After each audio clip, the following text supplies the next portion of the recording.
గాలి జనార్దన్ రెడ్డికి చెందిన ఓబులాపురం మైనింగ్ కంపెనీ ఓఎంసీ ఓ అక్రమాల గని అనే విషయం మరోసారి రుజువైంది. సర్వే ల్యాండ్ రికార్డ్స్ శాఖ ఆధ్వర్యంలో ఇటీవల నిర్వహించిన సమగ్ర సర్వేలో పెద్ద ఎత్తున అక్రమాలు, ఉల్లంఘనలు బయటపడ్డాయి. ఎవరికీ లీజులు కేటాయించకుండా ఉన్న అటవీ భూముల్లో ఇష్టానుసారం తవ్వకాలు చేయడం, పక్కనే ఉన్న ఇతర లీజుల్లోకి దౌర్జన్యంగా చొచ్చుకెళ్లి ఇనుప ఖనిజాన్ని తవ్వి తరలించడం, తన లీజు ప్రాంతాల నుంచి వాహనాలు తిరిగేందుకు వీలుగా అటవీ శాఖ నుంచి అనుమతులు లేకుండానే రోడ్లు వేయడం, ఇలా ఒకటేంటి అంతులేని అక్రమాలు వెలుగు చూశాయి. అనంతపురం జిల్లా డి హీరేహళ్లు మండలం ఓబుళపురం, హెచ్ సిద్దాపురం, మలపనగుడి ప్రాంతంలో బళ్లారి రక్షిత అటవీ ప్రాంతంలోని 6 ఇనుప ఖనిజ లీజుల సరిహద్దులు ఖరారు చేసేందుకు సుప్రీంకోర్టు గత ఏడాది సెప్టెంబర్లో సుప్రీంకోర్టు మాజీ న్యాయమూర్తి జస్టిస్ సుధాంశు ధులియా ఆధ్వర్యంలో కమిటీ ఏర్పాటు చేసింది. కమిటీ పర్యవేక్షణలో రెవెన్యూ, సర్వే, అటవీ, గనుల శాఖ అధికారుల బృందం గత ఏడాది అక్టోబర్ 31 నుంచి నవంబర్ 12 వరకు క్షేత్రస్థాయిలో సర్వే నిర్వహించింది. లీజుదారుల నుంచి వినతులు తీసుకుంది.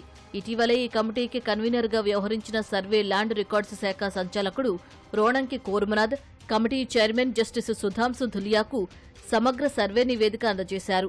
ఓఎంసీ చేసిన అక్రమాలను అందులో స్పష్టంగా పేర్కొన్నారు. ఓబుళపురం, హెచ్ సిద్దాపురం, మలపనగుడి గ్రామాల పరిధిలోని రక్షిత అటవీ ప్రాంతంలో గాలి జనార్దన్ రెడ్డికి చెందిన ఓబుళపురం మైనింగ్ కంపెనీకి 25.98 హెక్టార్లు, 39.50 హెక్టార్లు, 68.5 హెక్టార్లు, అనంతపురం మైనింగ్ కార్పొరేషన్ ఏఎంసీకి 6.50 హెక్టార్ల లీజులతో పాటు ఇతరుల్లో Ballari iron ore private limited బీఐఓపీకి 27.12 హెక్టార్లు, వై మహాబలేశ్వరప్ప అండ్ సన్స్ వైఎంఎస్కు 20.24 హెక్టార్లలో కలిపి మొత్తం 6 లీజులున్నాయి.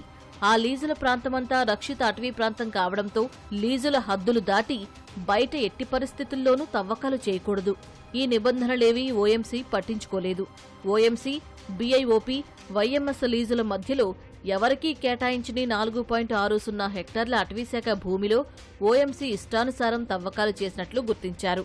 ఇక్కడే కొండపై సుంకులమ్మ ఆలయం ఉండేదని, దానిని ధ్వంసం చేసి మొత్తం కొండనే లేకుండా చేసినట్లు ఇతర లీజుదారులు పేర్కొంటున్నారు.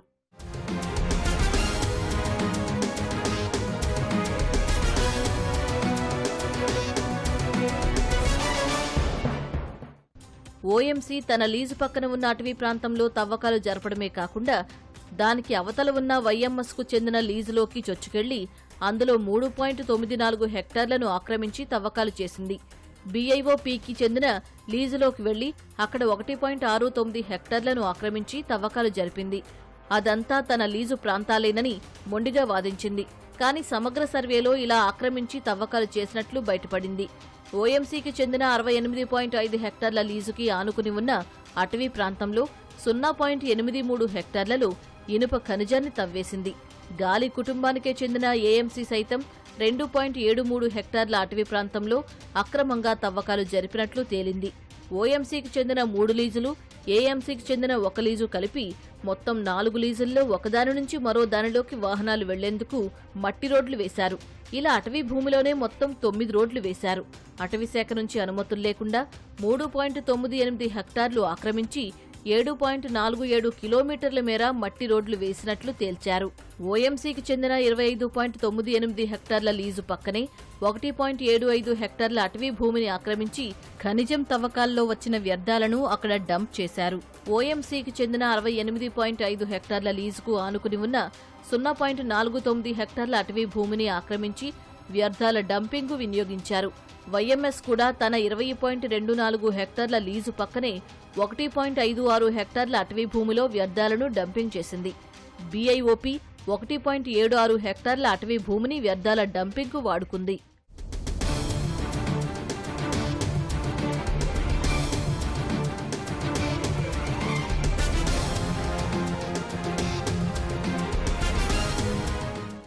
రెవెన్యూ, సర్వే, అటవీ, గనుల శాఖ ఆధ్వర్యంలో సంయుక్తంగా ఖరారు చేసిన లీజుల హద్దుల వివరాలను ఆయా యాజమాన్యాలకు అందజేశారు.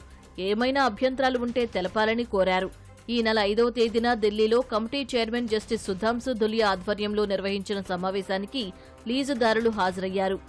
వైఎంఎస్, బీఐఓపీలు సమగ్ర సర్వేలో గుర్తించిన తమ లీజుల హద్దులకు వారు సమ్మతం తెలిపినట్లు సమాచారం.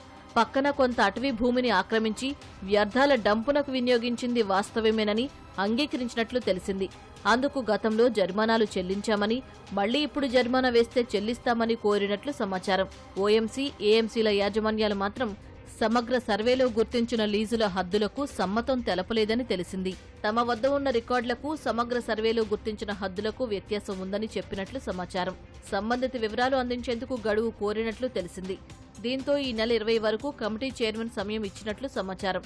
తర్వాత ఓఎంసీ, ఏఎంసీ ఇచ్చే అభ్యంతరాలు, వివరాలను పరిశీలించి తుది నివేదికను కమిటీ చైర్మన్ సుప్రీంకోర్టుకు అందజేయనున్నారు.